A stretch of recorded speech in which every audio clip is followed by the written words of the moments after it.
Okay, this is a 4-cylinder Leland diesel made in England. When I got this bus, it had 11,000 miles on it. I spent 22 years restoring it, and to make a lot of parts, you can't buy parts.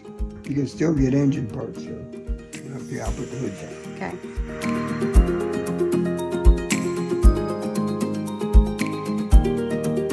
This is a 1910 reproduction of a B-type bus, the first bus to replace horses in London. These headlights were reproductions of acetylene headlights, but I put parts in here to put seal beams in them. And these handles and locking parts on the boat. I can talk about the steering wheel when we get in there. Look down on it so you can take a picture down.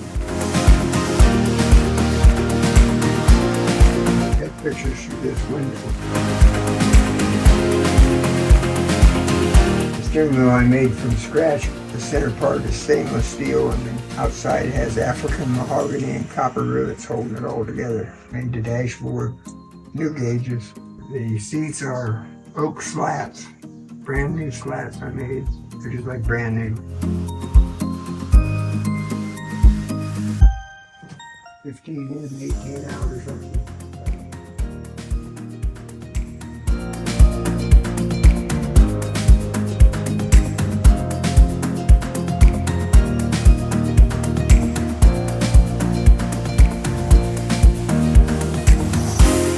These end pieces go up.